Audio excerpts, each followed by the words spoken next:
fui a comer con mis padres a un restaurante sencillo, de esos que elegimos más por los recuerdos que por la comida. Era domingo, un día luminoso y tranquilo, y creía estar viviendo una etapa estable y tranquila, de esas en las que sientes que estás haciendo lo correcto. Invitar a mis padres a comer fue casi como un regalo para mí, como una forma de agradecerles haber construido una vida decente y equilibrada con una mujer que decía amarme. Nos sentamos en la mesa del rincón, pedí como siempre, y apenas me había servido la primera copa de vino cuando mis ojos se encontraron, en la mesa de al lado, con la imagen que destrozaría todo lo que creía estable. Ella estaba allí, sentada, sonriendo, inclinada hacia adelante como si quisiera ser deseada, con un hombre al que nunca había visto en mi vida. No estaban lejos, estaban justo a nuestro lado. Me vio y se quedó paralizada. Mis padres seguían hablando del menú cuando me levanté y fui a su mesa. Pregunté con voz firme, pero por dentro me estaba desmoronando, ¿quién es este tipo aquí, y por qué no me dijiste que vendrías a almorzar? Traje a mis padres aquí. Se quedó paralizada. No pudo decir ni una palabra. Y fue precisamente en ese silencio que lo entendí todo. No hubo vacilación, ninguna explicación. Se quedó paralizada, y su expresión me dio la respuesta que las palabras no podían. Me volví hacia mis padres y simplemente dije, vámonos a casa. Ahora. No pude almorzar. No pude tragar saliva.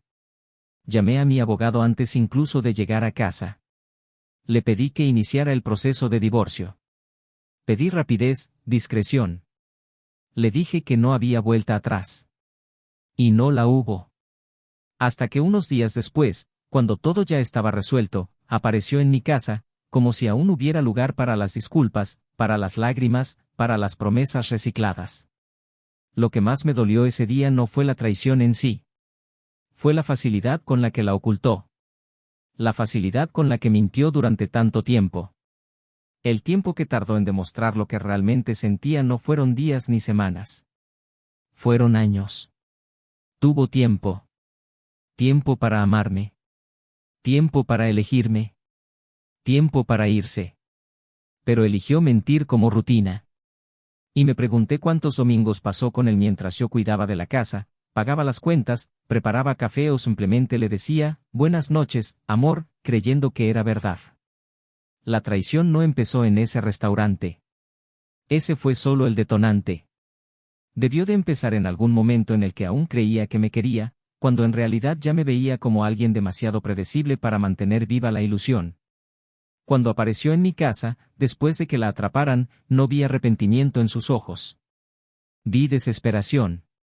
La desesperación de alguien que perdió la comodidad, la seguridad, el escudo social que representaba nuestro matrimonio. Lloraba, pero no por las razones que yo quería ver. No por mí. Lloraba por sí misma. Por el miedo a lo que vendría después. Y en ese momento supe que no quedaba nada que rescatar. Ni chispa, ni recuerdo, ni beso de antaño. Regresé al mismo restaurante unos días después. Sola. Me senté en la misma mesa y pedí el mismo plato. No fue por nostalgia, fue por confrontación. Necesitaba convertir ese lugar, que una vez fue una herida, en un punto de inflexión. Y funcionó.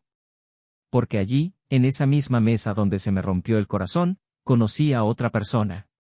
Una mujer que estaba sentada en la mesa de al lado, exactamente donde ella había estado. ¿Ironía del destino? Quizás. Pero la diferencia era brutal. Tenía una mirada tranquila, curiosa, pero no seductora. No buscaba atención, sino que rebosaba presencia. Hablamos de vino, libros, pérdidas. Y, sobre todo, de nuevos comienzos. Me miró a los ojos de una manera que me desarmó, pero no me invadió. Me sentí vista, no deseada. Y eso era lo que no sabía que necesitaba. Los días siguientes fueron extraños. Recibí mensajes, llamadas e incluso una carta de mi ex. En la carta, decía que se había involucrado con ese hombre porque quería saber si aún era deseable. Que se sentía invisible. Que creía que ya no la veía. Y por un segundo, quise entender. Quise justificarlo. Pero no se trataba de mí. Se trataba de ella. De cómo decidió resolver su inseguridad haciéndome daño. Y eso, por muy humano que sea, no es justificable. No me traicionó con su cuerpo. Me traicionó con su decisión. La decisión de esconderse, de omitir, de vivir un segundo guión a mis espaldas.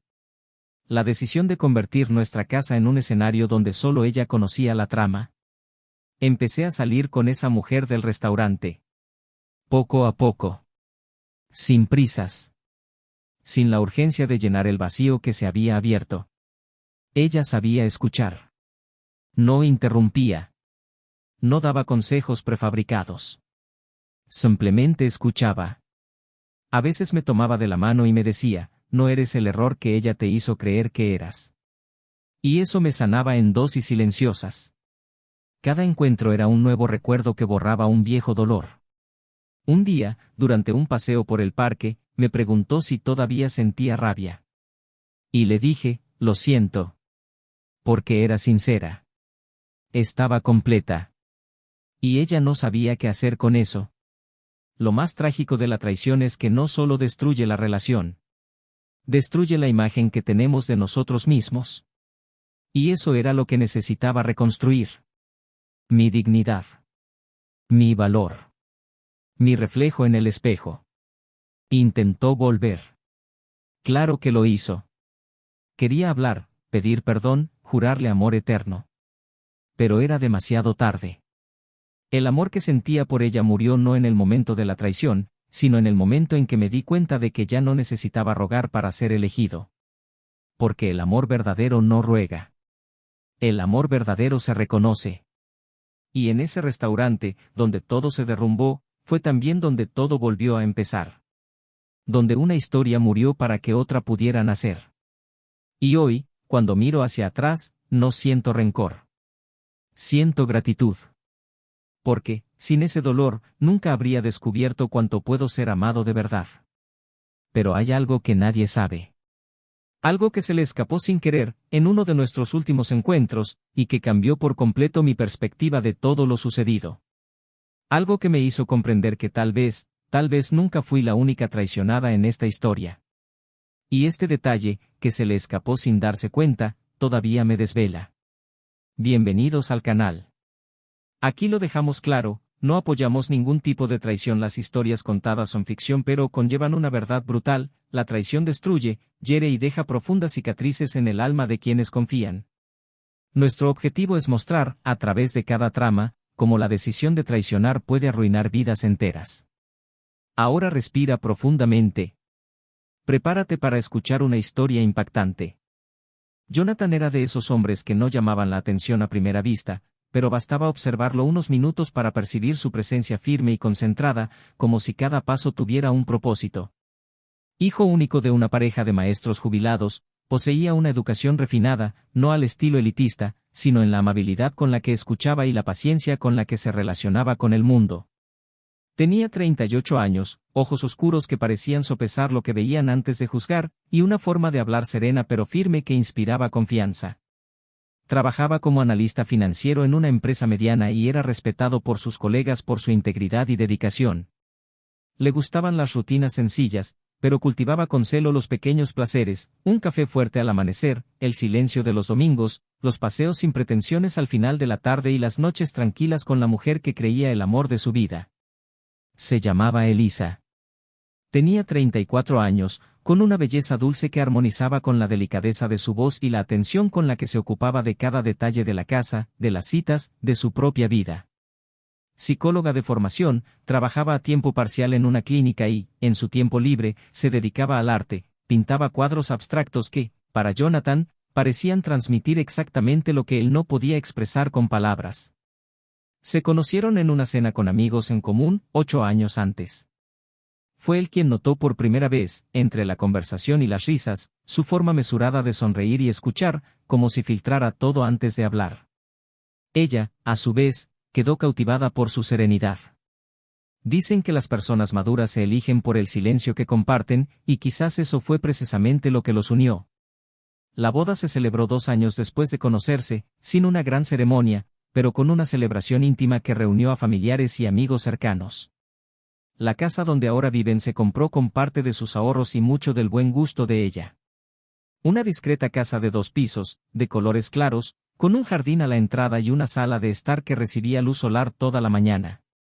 Ambos participaron en cada elección: muebles, cuadros, alfombras, la disposición de los libros en la estantería.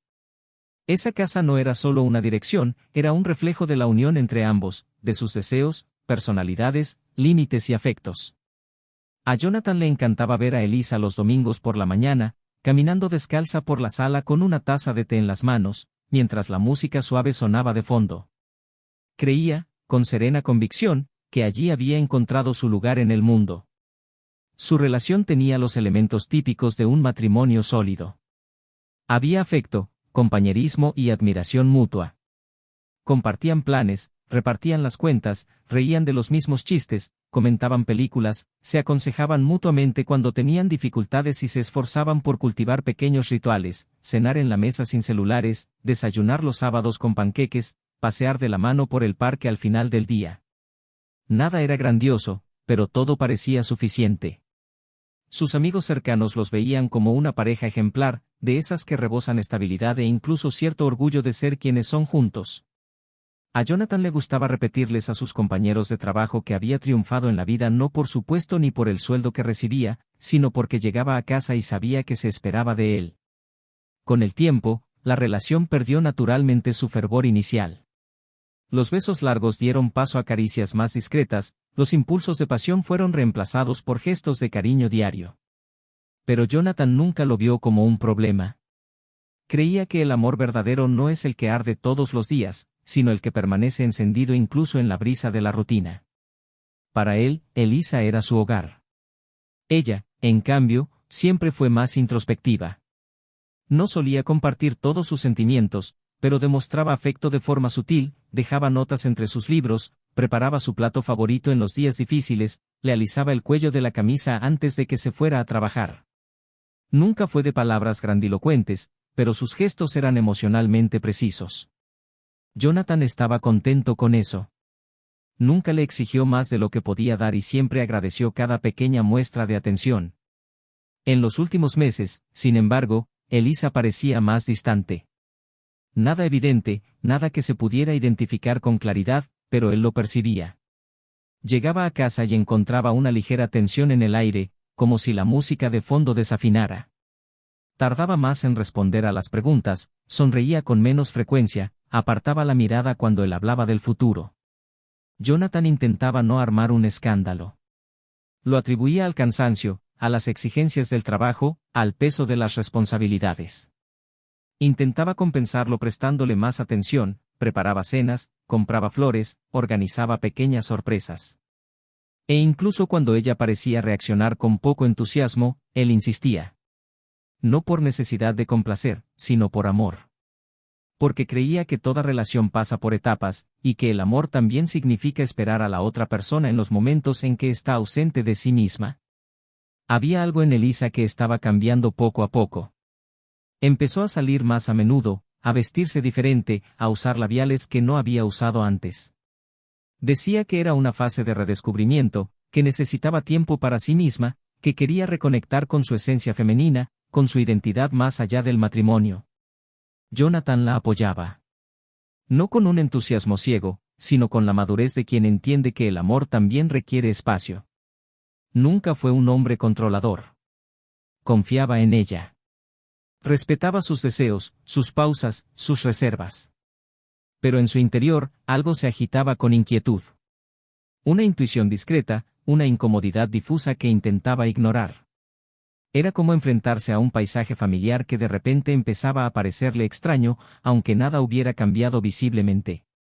La pareja seguía yendo a los mismos lugares, recibiendo a los mismos amigos y manteniendo las mismas costumbres. Pero Jonathan sentía que algo se desvanecía entre ellos. Sus conversaciones eran más breves, sus miradas más frecuentes, y el silencio entre una frase y la siguiente parecía tener más peso. Insistía en hablar, preguntaba si todo estaba bien, le ofrecía apoyo. Elisa, a su vez, decía que simplemente estaba en una fase introspectiva, que lo amaba, que estaba agradecida por todo. Él le creía. Porque quería creer. porque la amaba profundamente, con entrega. Y hasta el momento, no había ninguna evidencia concreta que apuntara en otra dirección. Solo la incómoda sensación de que ella se alejaba de una forma que no parecía natural. La vida seguía. Se celebraban cumpleaños, se recordaban fechas, se planeaban vacaciones con antelación. Todo estaba en orden.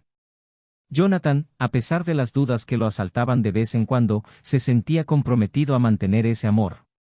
Estaba seguro de que afrontarían juntos cualquier crisis. Elisa, a su vez, sonreía en las fotos, se abrazaba con ternura, hacía sutiles promesas de continuidad. Pero algo en el fondo de sus ojos ya no era igual. Y aún sin saberlo, aún sin comprenderlo, Jonathan ya presentía que una página invisible comenzaba a pasar. Lo que aún no sabía era que el verdadero conflicto en sus vidas no residía en los silencios ni en los sutiles cambios, sino en algo que se desarrollaba fuera de su campo de visión. Algo que, al salir a la luz, no dejaría piedra por remover.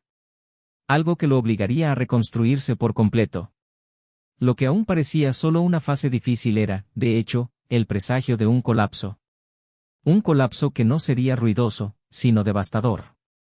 Y ese día cualquiera, en el restaurante de la esquina donde habían almorzado juntos tantas veces, sería el escenario elegido por el destino para revelar la verdad. Pero hasta entonces, todo seguía en suspenso, como un aliento reprimido antes de la zambullida. La rutina continuaba como un libro que se escribía al margen de una historia más grande e invisible que se desplegaba entre los espacios de las palabras. Jonathan se despertaba cada día antes que Elisa, preparaba el café como siempre, mantenía las noticias en voz baja en la cocina y, antes de irse a trabajar, dejaba sobre la mesa la sencilla nota que escribía cada mañana: «Buenos días, cariño. Cuídate». Ya no era un gesto automático, era un intento, quizás inconsciente, de rescatar un vínculo que parecía resbaladizo, como si pequeños gestos pudieran evitar la silenciosa erosión que se estaba produciendo entre ellos. Elisa, por su parte, solía responder con una leve sonrisa o un beso rápido al final del día, pero la frecuencia de estas devoluciones cariñosas había disminuido. Se iba antes, volvía más tarde y lo justificaba con explicaciones plausibles, citas extra, exposiciones, reuniones con amigos, cursos. Siempre había algo nuevo. Siempre había una razón coherente. Y Jonathan, aunque sentía que algo se perdía cada día, optó por confiar. Yo elegí el silencio, la esperanza, el beneficio de la duda. Sus conversaciones, que solían ser largas y espontáneas, se volvieron más objetivas. Hablaban de facturas, de organizar la casa, de compromisos familiares, pero ya no de cómo se sentían. Elisa parecía cada vez más ocupada en su proceso de redescubrimiento, una expresión que solía usar para justificar sus ausencias emocionales. Jonathan, intentando no invadir ese espacio, lo respetaba. Había aprendido con los años que el amor también requiere libertad. Pero había algo extraño en su postura, algo que escapaba a su control racional. A veces, por la noche, la veía sonriendo sola a su celular. Una vez, al pasar por su habitación mientras se duchaba, notó que su celular estaba boca abajo, bloqueado, como si temiera que alguien viera algo que no debía. Eso le molestó. Más de lo que quería admitir. Y, sin embargo, no dijo nada. Simplemente tragó saliva con dificultad y salió a caminar por la calle vacía del barrio, donde la soledad parecía más honesta que la falsa paz dentro de la casa. El desgaste no era evidente, pero era real. Jonathan empezó a tener problemas para dormir. Pasaba horas dando vueltas en la cama mientras ella dormía a su lado, serena, o fingiendo dormir. Sus pensamientos vagaban entre dudas y suposiciones. Imaginaba escenarios, posibilidades. Se preguntaba cuándo exactamente había empezado a cambiar. Si había dejado de hacer algo. Si era la rutina la que los había absorbido, o si su amor simplemente se había desvanecido sin que él se diera cuenta. Algunas noches, pensaba en confrontarla, pero la idea de escuchar la confirmación de lo que temía lo paralizaba. Y así lo posponía, se convencía de que era solo una fase. Hasta que llegó la comida del domingo. Era el aniversario de bodas de los padres de Jonathan, y él había reservado en un restaurante que frecuentaban desde hacía años, donde la comida sencilla y el ambiente acogedor creaban el ambiente ideal para reuniones familiares. Elisa dijo que no podía ir. Inventó un compromiso de última hora, un evento que había olvidado mencionar, algo relacionado con una amiga en crisis. Jonathan aceptó la excusa con una punzada de frustración, pero no insistió. No era de los que insisten. Simplemente siguió a sus padres al restaurante. Quería disfrutar del momento con ellos, compensar su ausencia con doble atención, convertir ese almuerzo en un gesto de gratitud. Pero lo que encontró al llegar al restaurante destruyó cualquier posibilidad de paz. No hubo tiempo para prepararse. Al entrar y caminar hacia la mesa reservada, sus ojos la encontraron al otro lado de la sala. Elisa. Sentada. Vestida como rara vez se arreglaba para salir con él. Vestido elegante, lápiz labial intenso, cabello suelto. Frente a ella, un hombre. Un desconocido. De rostro limpio, bien peinado, mirándola como si no necesitara ocultar su interés. Se reían. Compartían una botella de vino. Estaban tan absortos el uno en el otro que no notaron su llegada. Jonathan se detuvo, tragó el nudo que se le formaba en la garganta y luego se acercó a su mesa. Su voz era firme, seca, casi cortante. ¿Quién es este aquí y por qué no me avisaste que vendrías a almorzar?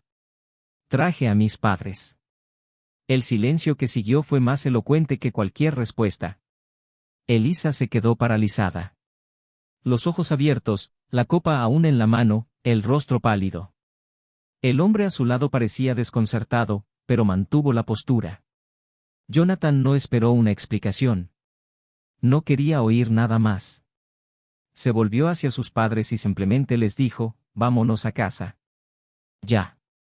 De regreso, condujo en silencio mientras sus padres intentaban disimular su vergüenza. En su interior, el torbellino era ensordecedor. Cada recuerdo de los últimos meses cobraba un sentido cruel. Cada ausencia, cada mirada desviada, cada disculpa mal formulada. Ya no había dudas.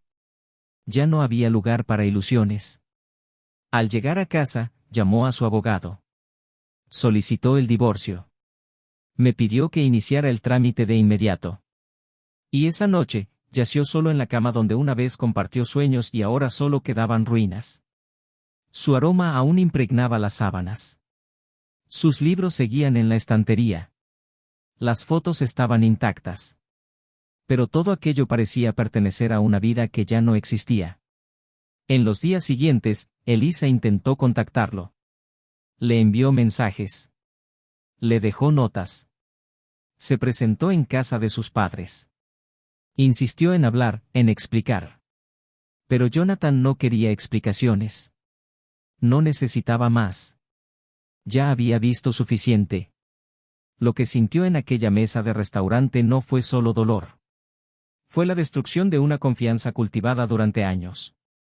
Fue el derrumbe de una historia construida con dedicación, entregada en su totalidad, ahora reducida a fragmentos esparcidos por el suelo. No gritó. No lloró. Pero en su interior, algo había muerto. Y el duelo de ese amor requería silencio, no palabras. Elisa, sin embargo, parecía no comprender la gravedad de lo que había hecho.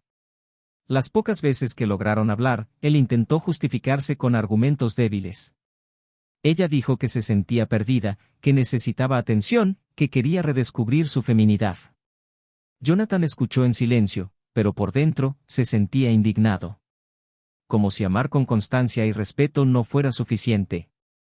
Como si ser estable, estar presente y cariñoso fuera un error.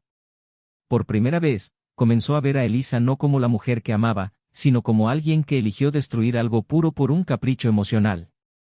La traición se confirmó como un golpe irreversible. Pero, como todo dolor profundo, no llegó solo. Jonathan empezó a sospechar que había algo más. Un detalle oculto. Una pieza que no encajaba. Las acciones de Elisa tras ser descubierta no eran puro arrepentimiento. Había un miedo mayor en ellas, algo más profundo que la simple culpa de haber sido descubierta. Era como si cargara con un miedo mayor que el fin de su matrimonio. Un miedo evidente en sus ojos, en sus silencios, en sus gestos vacilantes. Y Jonathan, aunque devastado, empezó a observar con más atención. Fue durante uno de sus intentos de reconciliación, cuando Elisa se presentó en su casa con un sobre de cartas viejas y lágrimas en los ojos, que se dio cuenta. Había algo oculto. Algo más grande que la traición. Titubeaba al hablar, apartaba la mirada en momentos clave y evitaba ciertas preguntas. Jonathan, aunque dolido, no era ingenuo. Conocía a Elisa como pocos. Se notaba cuando ocultaba algo. Y en ese momento, supe que la traición era solo la superficie. Había un secreto más profundo, más devastador, más cruel. Un secreto que no se atrevía a revelar. La dejó ir esa noche sin hacerle preguntas. No por falta de valentía, sino por estrategia. Porque sabía que lo que vendría después requeriría fuerza, claridad, control. Y porque, en el fondo, ya no era el mismo hombre. El dolor lo había transformado. Ya no era el esposo amoroso dispuesto a perdonar. Ahora era un hombre en reconstrucción. Y la verdad, fuera la que fuese, saldría a la luz. Tarde o temprano. Porque Elisa ya no podía soportar el peso de lo que había ocultado sola durante tanto tiempo. Y la próxima vez que se miraran a los ojos, sería imposible seguir fingiendo. Jonathan no esperaba que la hora de la verdad llegara tan rápido ni con tanta crudeza. Desde el día en que lo atraparon, todo había sido dolor, distancia y silencio. Los trámites del divorcio estaban casi listos, las formalidades en regla, pero la sensación de que algo seguía oculto era tan presente que cada pequeño gesto de Elisa tras la ruptura parecía cargado de pistas. Sus ojos nunca se cruzaron con los suyos mucho tiempo, su voz tenía un peso que trascendía la culpa, y los momentos en que intentaba justificar lo injustificable siempre terminaban en el mismo lugar, en el abismo de algo que no se atrevía a decir. Hasta que esa tarde, sin previo aviso, apareció en la casa donde él aún vivía solo, con una pequeña caja en las manos y una mirada desesperada que Jonathan nunca le había visto, ni siquiera el día que la dejó en el restaurante, pálida y sin palabras. Abrió la puerta sin decir nada. Su presencia allí ya era una especie de invasión de una frágil paz que él comenzaba a reconstruir lentamente. Elisa entró como si cargara con su propio peso sobre los hombros y se sentó en el sofá sin ser invitada. Jonathan permaneció de pie. Ya no había lugar para bromas entre ellos. Respiró hondo y apretó la caja con más fuerza, como si temiera que él se la arrebatara de las manos antes de que pudiera explicarse. Dijo que necesitaba hablar, que necesitaba decirle lo que no había tenido el valor de decir antes, porque estaba destruyendo lo poco que le quedaba de sí misma. Jonathan la miró con frialdad, pero por dentro todo su cuerpo reaccionó con ansiedad. Sabía que estaba a punto de escuchar algo que lo cambiaría todo de nuevo. Y entonces, sin más preámbulos, Elisa comenzó. Dijo que el hombre con el que la habían pillado no era solo un amante. Era alguien a quien había conocido meses antes en un evento cultural. Un ligero coqueteo que se transformó en citas, luego en conversaciones más íntimas y, al poco tiempo, en salidas nocturnas secretas. Pero lo que necesitaba contar ahora no era eso. Se trataba de lo que vino después, de lo que había hecho con Jonathan durante todo el tiempo que estuvo con él. Y fue entonces cuando pronunció la frase que destrozó cualquier atisbo de dignidad que aún les quedaba. Usó su relación con el otro hombre para poner a prueba su propio atractivo, sí, pero también para experimentar sensaciones que, según ella, nunca había sentido con Jonathan. Se sintió más viva, más vista, más deseada. Y lo más cruel fue oír que este sentimiento la alimentaba con tanta intensidad que empezó a tener relaciones con su amante solo por placer, usando a su marido como un contraste emocional que la mantenía anclada en la apariencia de una vida estable.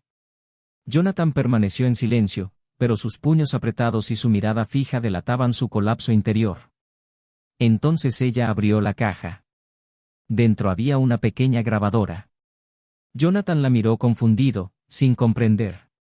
Elisa explicó, con voz temblorosa, que había empezado a grabar algunas de sus sesiones de terapia, con su amante, que también era su paciente.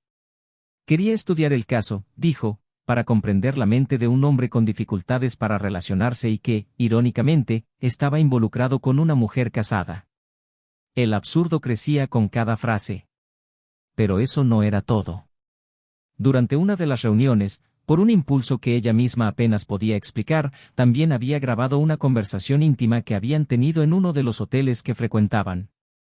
Y en esa grabación, que Jonathan escuchó con manos temblorosas, Pudo oír a su propia esposa describir el matrimonio como un lugar de consuelo útil, pero emocionalmente neutro. Dijo que él era predecible, demasiado bueno, y que eso la aburría. Lo llamó un refugio seguro donde no pasa nada. Dijo que era difícil sentirse cachondo por alguien que solo sabía amar de la manera correcta. Cuando terminó la grabación, Jonathan guardó silencio durante unos segundos. Se quedó allí, mirando la pared, intentando comprender cómo alguien podía describir con tanto desprecio el amor que había recibido. Cuando por fin habló, su voz era baja, pero llena de furia.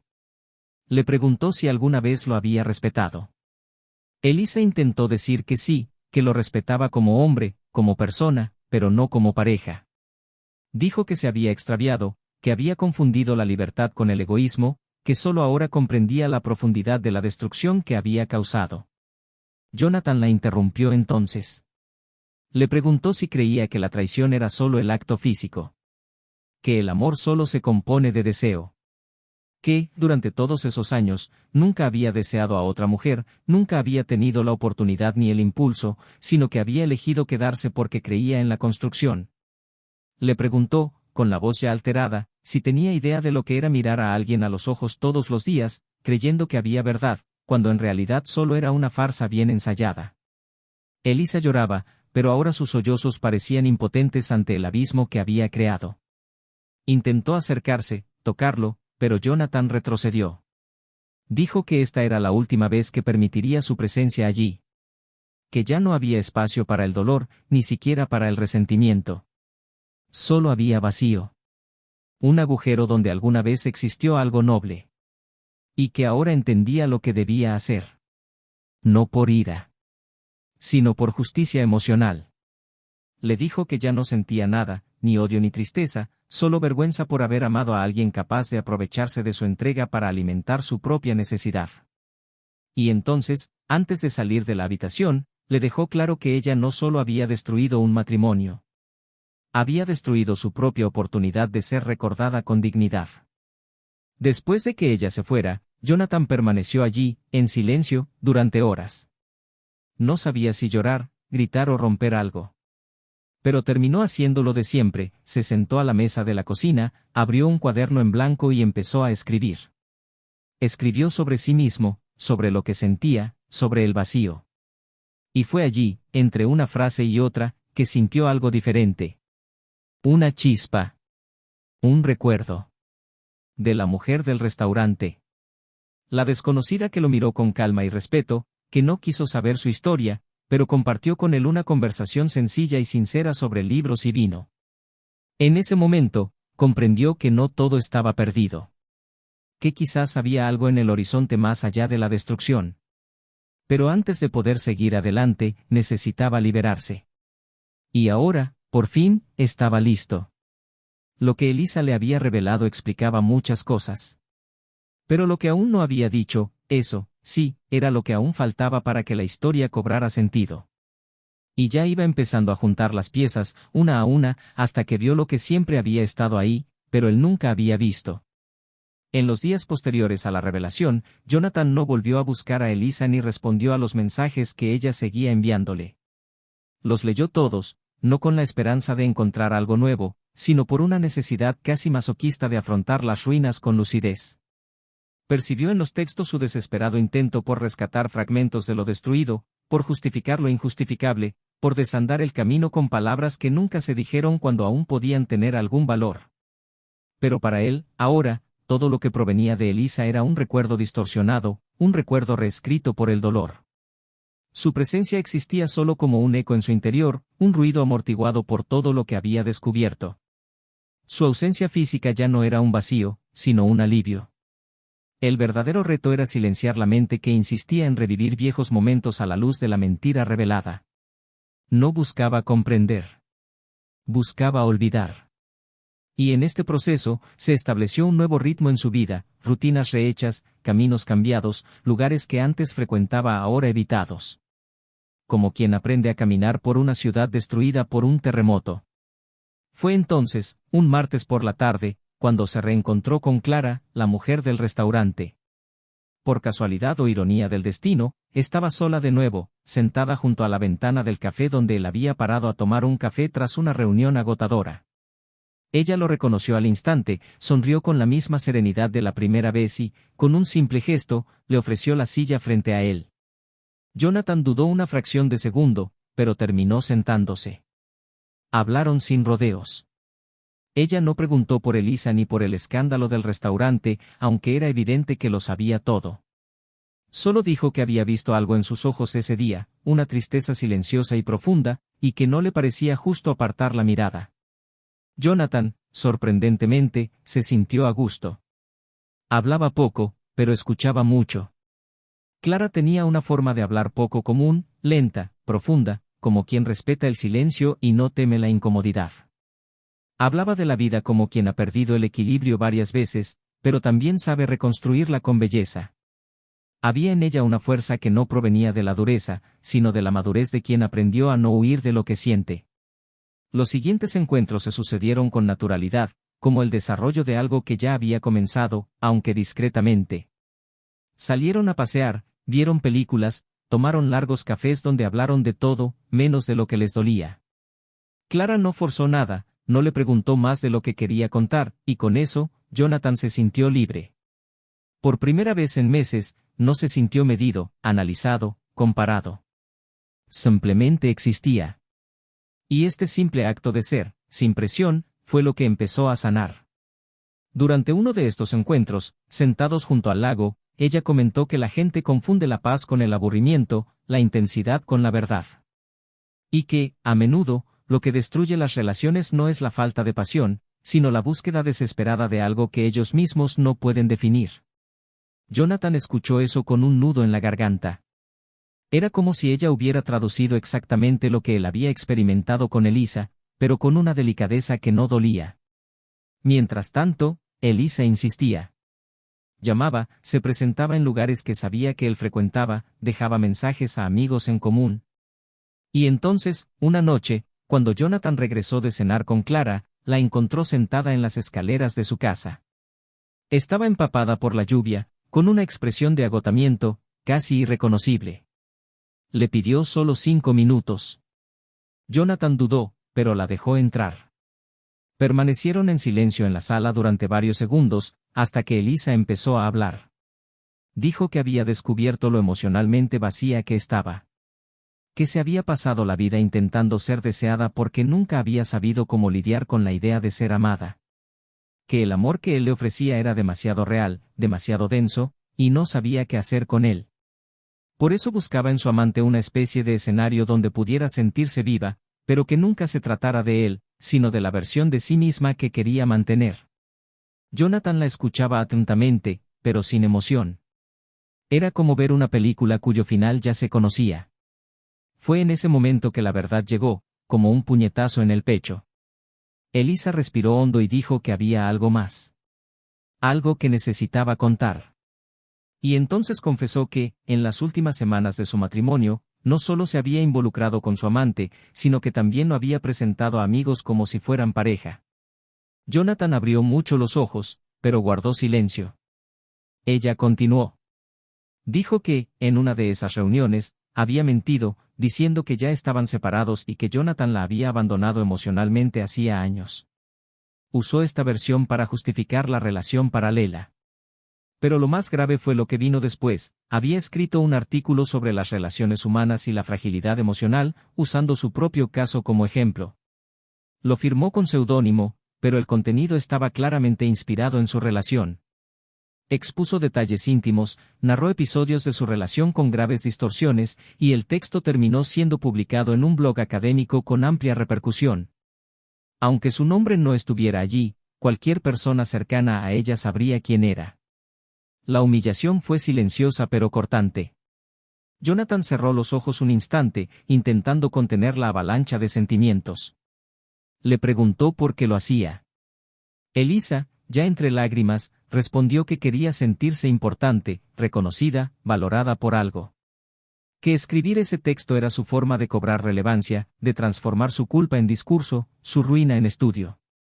Pero ahora, con la repercusión y los comentarios en aumento, se dio cuenta de que se había expuesto no solo a sí misma, sino también a él, al hombre al que más había lastimado. Jonathan se levantó sin decir nada. Fue a la estantería, cogió una caja con documentos y se la entregó. Era el resto del proceso de divorcio, firmado y listo. Solo dijo que, a partir de ese momento, no había absolutamente nada que los conectara. Ningún recuerdo. Ninguna culpa. Ninguna deuda emocional. Elisa intentó agarrarlo del brazo, le pidió perdón, le dijo que lo sentía. Que ahora sabía lo que valía. Que quería volver. Jonathan se apartó. Dijo que el amor verdadero no sobrevive a la crueldad. Y que, por mucho que lo intentara, nunca podría mirarla sin recordar todo lo que ella le había hecho sentir, no solo el dolor de la traición, sino la sensación de ser pequeño, invisible, reemplazable. Que ahora, con Clara a su lado, había recuperado no la pasión, sino la dignidad. Y eso era algo que Elisa nunca podría devolverle. Salió de casa en silencio, cargando solo con los papeles del divorcio y el peso de todas las decisiones que había tomado. Jonathan cerró la puerta y fue al dormitorio. Se sentó en la cama y respiró hondo. Tomó su celular y le envió un mensaje corto a Clara, diciéndole que necesitaba verla. Que quería contarle todo. Sin ocultarle nada. Porque ahora estaba listo para vivir una nueva historia. No basada en la necesidad, ni en heridas mal curadas. Sino en la verdad. En decisiones conscientes. En un amor que no duele. A la mañana siguiente, el sol brillaba por la ventana con la misma intensidad de todos los días. Pero hoy, algo era diferente. Jonathan miraba por la ventana con una mirada ligera, como quien finalmente ha salido de una tormenta que ha durado demasiado. Todavía dolía, pero el dolor ahora era un recordatorio. No una prisión. Y mientras se preparaba para irse, supo que lo peor había pasado. Y lo mejor, apenas comenzaba.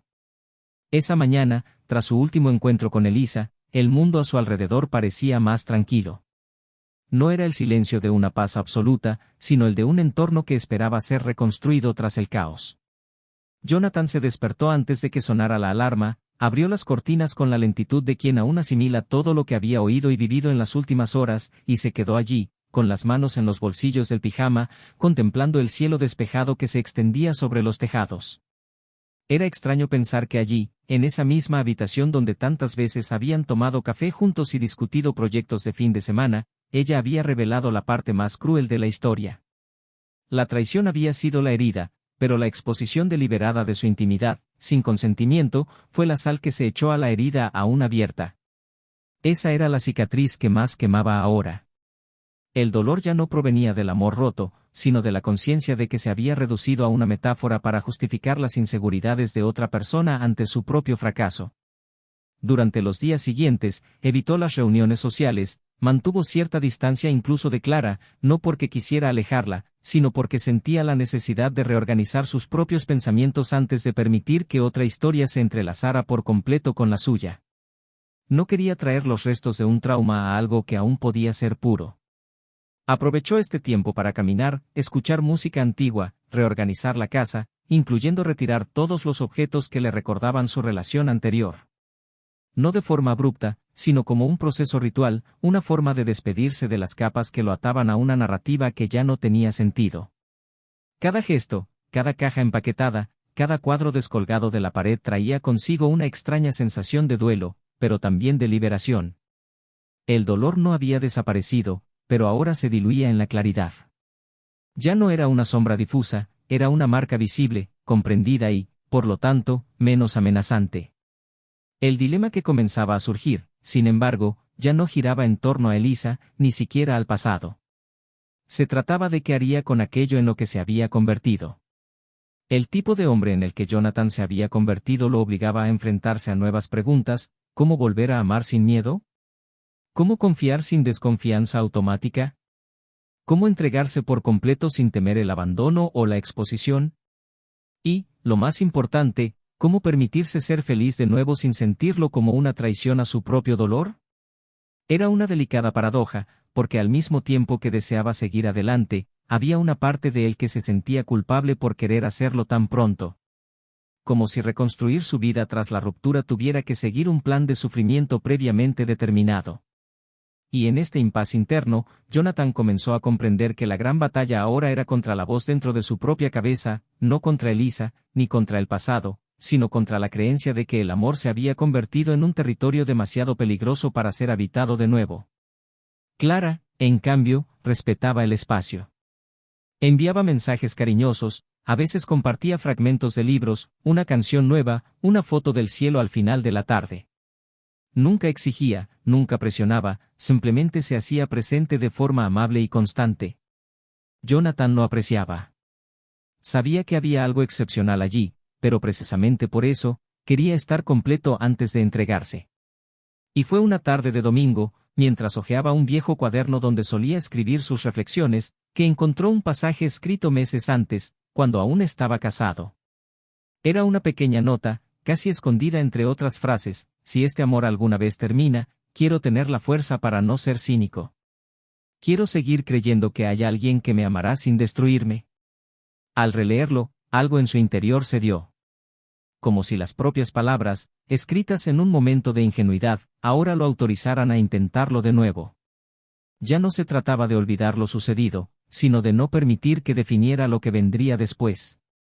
El lunes, le envió un mensaje a Clara. Pidió verla. No eligió un restaurante ni una cafetería concurrida. Sugirió un banco específico del parque, donde el viento suele soplar entre los árboles de una forma casi cinematográfica. Cuando ella llegó, él ya estaba allí. Se levantó, la abrazó fuerte y tardó más de lo habitual en soltarla. Luego se sentaron y él empezó a hablar. Se lo contó todo. Con detalle, con pausas, con brutal honestidad. Habló de la traición, de la grabación, del texto publicado, de la humillación velada, del miedo a convertirse en un hombre amargado. Clara escuchó sin interrumpir. Simplemente le tomó la mano suavemente. Cuando terminó, respiró hondo y dijo que lo entendía. Que no tenía prisa, que no tenía expectativas irrealistas. Que no estaba allí para reemplazar a nadie, sino para acompañarlo, si él quería. Jonathan respondió que ya no quería cargar con el peso solo. Y allí, en ese banco, sin promesas, sin ningún plan grandioso, comenzó algo nuevo. En los días siguientes, la vida tomó un ritmo diferente. Más ligera, más honesta. Jonathan regresó al trabajo con más energía, volvió a escribir en su cuaderno, se reencontró con viejos amigos y visitó a sus padres con frecuencia. Poco a poco, empezó a reaprender lo que significaba sonreír de verdad, no como una máscara social, sino como reflejo de algo que nacía en su interior. E incluso en los momentos en que el dolor regresaba, como un visitante inesperado, ya no lo dominaba. Era solo un recordatorio. Como una cicatriz que pica en los días fríos. Estaba ahí, pero no le impedía seguir adelante. Un día, recibió una carta. Sin remitente. Pero reconoció la letra en cuanto abrió el sobre. Elisa escribió como si estuviera derramando las últimas palabras que aún no se habían dicho. Ya no se disculpó ni pidió perdón. Simplemente explicó. Dijo que se iba de la ciudad. Que había renunciado a la clínica, suspendido todos sus servicios y se había mudado con su hermana a otro estado.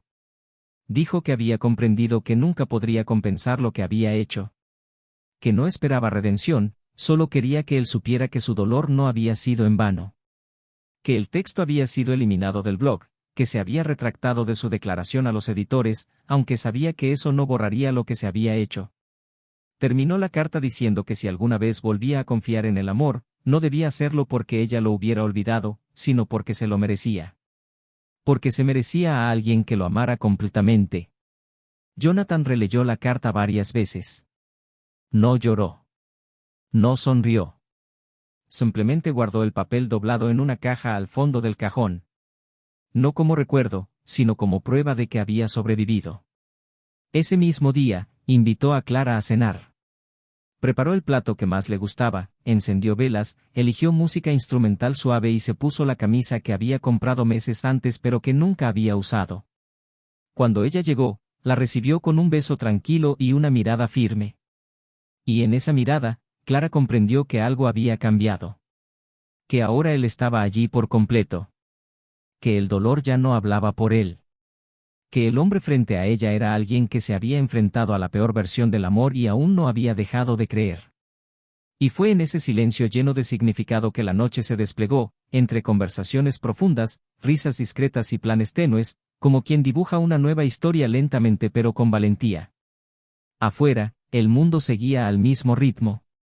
Las calles seguían siendo las mismas, el viento seguía soplando entre los árboles, los rostros de la gente aún cargaban con sus propias historias. Pero dentro de esa casa, algo renacía. No como antes. No como una copia de un pasado perdido. Sino como algo nuevo. Fruto del dolor, sí, pero también de la decisión de seguir adelante. Jonathan ahora sabía que seguir adelante no se trataba de borrar lo sucedido, sino de darle un nuevo significado a lo que quedaba. E incluso sin saber qué me deparaba el futuro, estaba listo para vivirlo. Porque, después de todo, había aprendido que no es el amor lo que duele, sino como algunos deciden usarlo. Y que, en efecto, hay personas que saben amar sin herir. Que saben quedarse. Que no necesitan escenario ni público. Solo verdad. Durante las semanas posteriores a la última carta de Elisa, Jonathan se dio cuenta de que algo en su interior, antes latente, despertaba con una presencia firme y silenciosa. Ya no era solo la ausencia de dolor ni el alivio de haber sobrevivido a todo aquello, sino el nacimiento de una nueva visión de sí mismo y de los caminos que aún podía recorrer. Por primera vez, ya no sentía la necesidad de demostrar nada a nadie, justificar sus decisiones ni cargar con el peso de una culpa que no le pertenecía. Era un hombre libre, y esta libertad no provenía de la ausencia de compromisos, sino de la claridad con la que ahora veía sus propios límites, sus necesidades y su fuerza. Fue este nuevo estado mental el que lo llevó a construir con Clara algo que no se basaba en la prisa ni la euforia, sino en una consistencia inusual y profunda, donde el tiempo era un aliado, no un enemigo. Su relación, aunque reciente, era de una complicidad que no requería grandes demostraciones. Se apoyaban mutuamente en cada detalle, en la forma en que ella le apretaba la mano en silencio cuando él se perdía en sus pensamientos, o en la forma en que él observaba sus expresiones durante una conversación sobre temas que, antes, jamás se había permitido abordar. Era como si ambos hubieran vivido demasiado, experimentado lo suficiente como para comprender que el amor, cuando es real, no necesita ser proclamado. Y fue en una de esas tranquilas tardes de otoño que Clara lo invitó a visitar la casa de su infancia, una pequeña propiedad en el campo donde había pasado los veranos de su adolescencia. Jonathan aceptó, sintiendo que la invitación no era solo un viaje, sino un paso hacia algo más simbólico. La casa era sencilla, rodeada de árboles que parecían abrazar la construcción con largas raíces y acogedoras sombras. El lugar resumaba memoria, silencio y una paz casi palpable. Clara recorría las habitaciones como si redescubriera partes de sí misma, y Jonathan la observaba con cariño, absorbiendo esa nueva faceta suya que ahora se revelaba.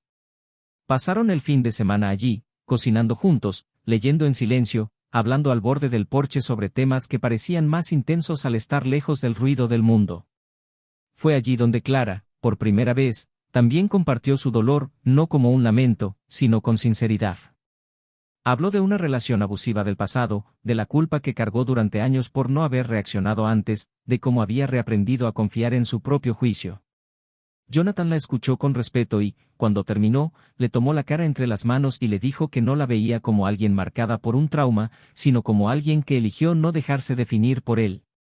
En ese momento, ella lloró, no de tristeza, sino de alivio. Y él supo que lo que estaban construyendo era algo sólido, pero silencioso. Mientras la vida continuaba en esta sutil reconstrucción, las repercusiones del texto escrito por Elisa seguían circulando, a pesar de todos sus esfuerzos por eliminarlo. Un compañero de trabajo de Jonathan lo tomó aparte y comentó que, aunque no se mencionó su nombre, muchos habían hecho la conexión. Hubo murmullos, malas interpretaciones y miradas de reojo. Jonathan sintió que las náuseas regresaban por un momento, pero, contrario a lo que imaginaba, no sintió la necesidad de explicarse. Sabía lo que había vivido, sabía lo que había hecho para mantener ese matrimonio. Los demás no importaban.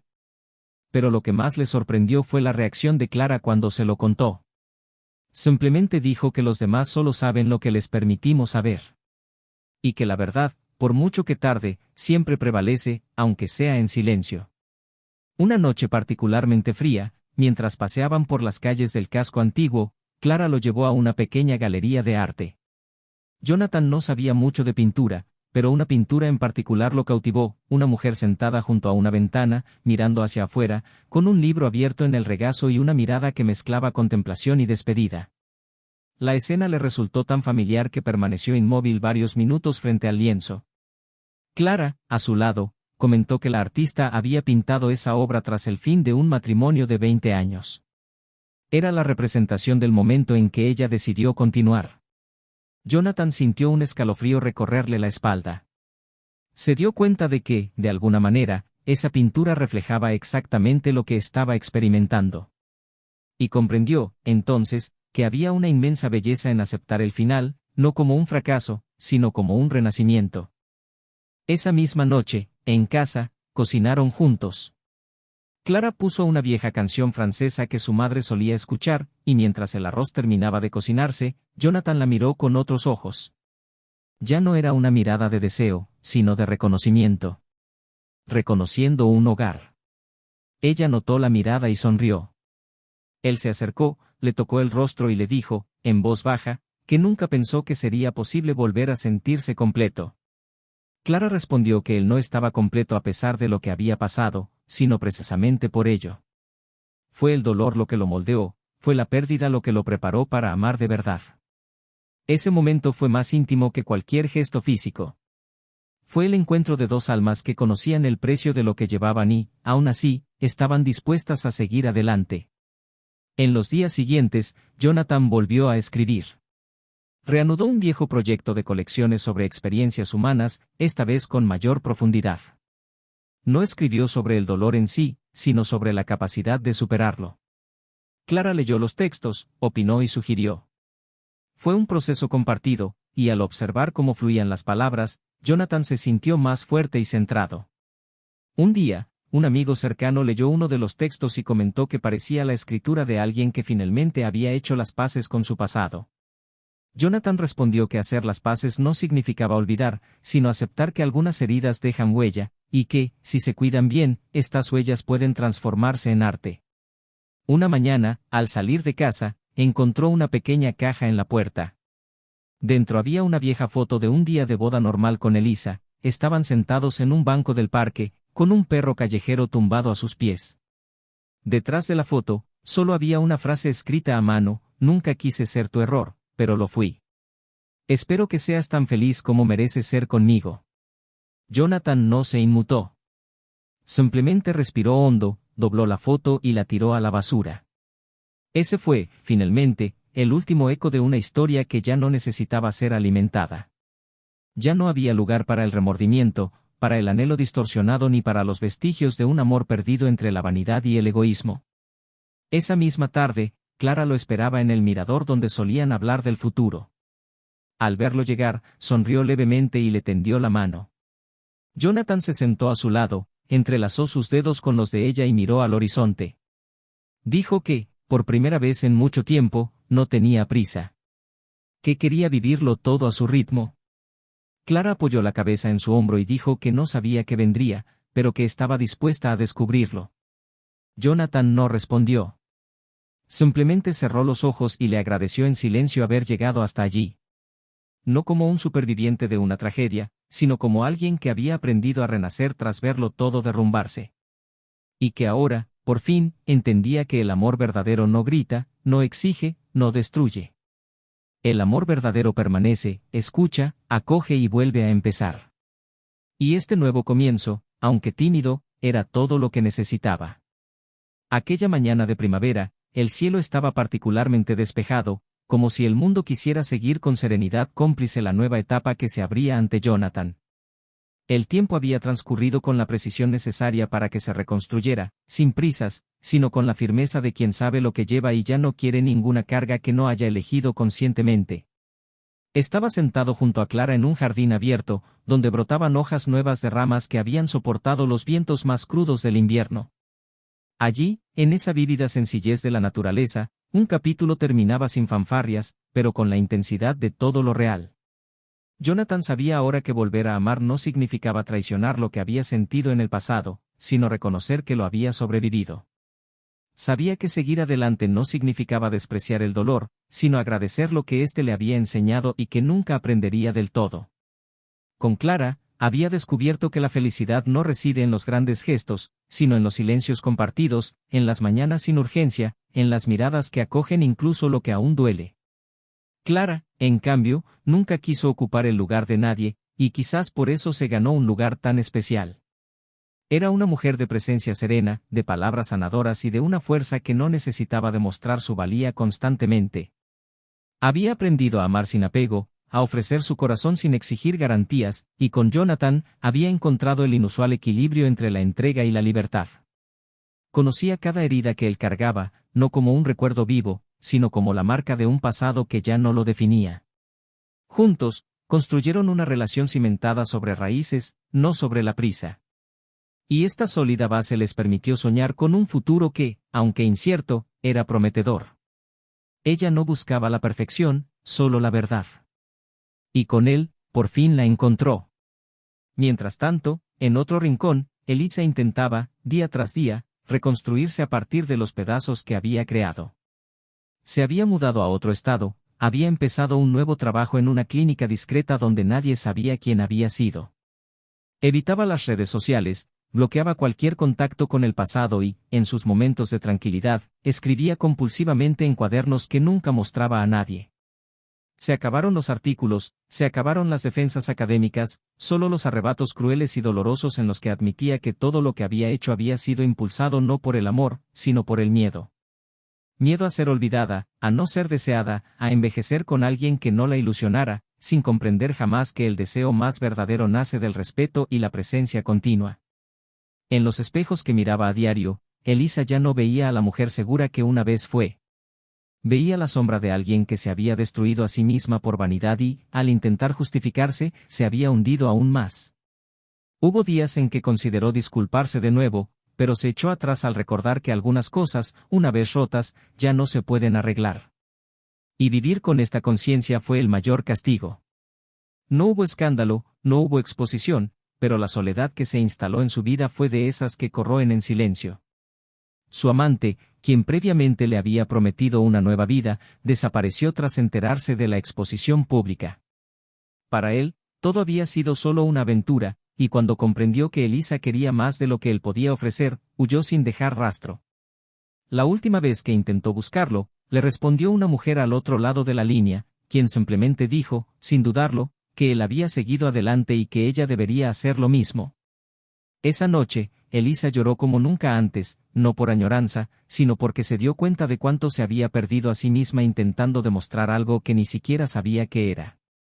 Del otro lado de la historia, los padres de Jonathan, que habían sido testigos silenciosos de la destrucción de su matrimonio, ahora sonreían al ver a su hijo encontrar de nuevo su propio camino.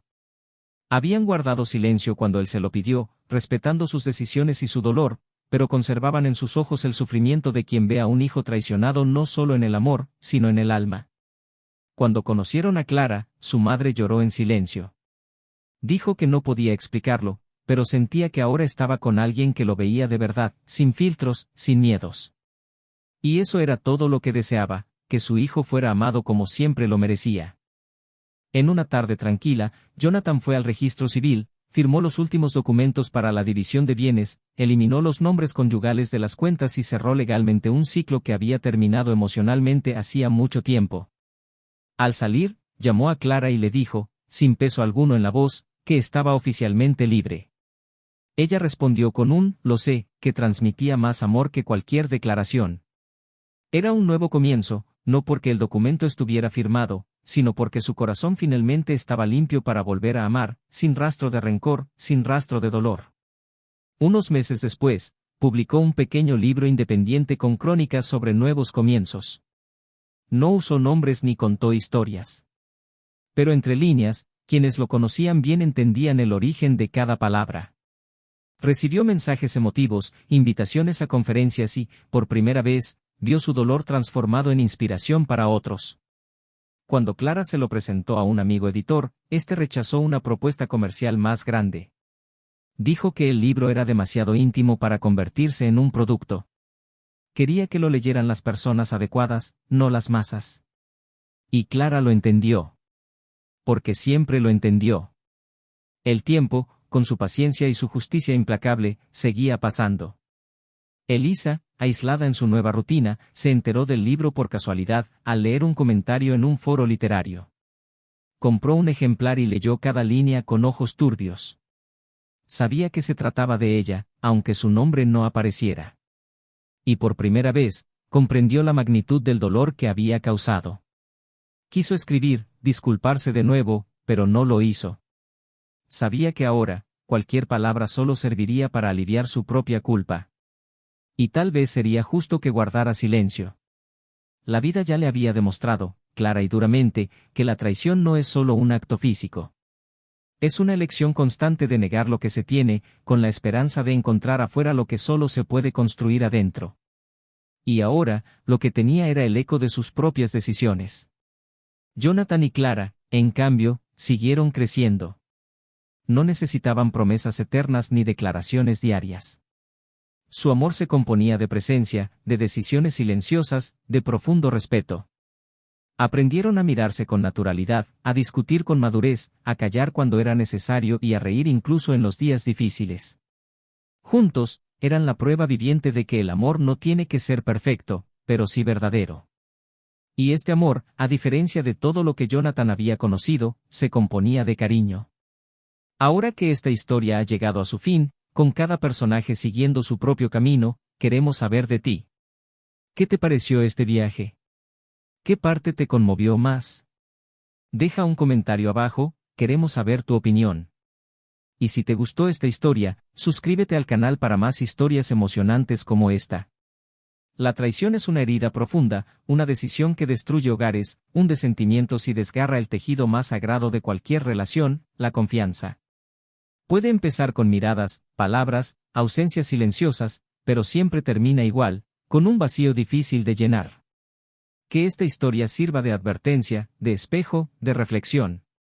El amor necesita ser cuidado. Y, sobre todo, merece respeto. Este canal no apoya, bajo ninguna circunstancia, ningún tipo de traición.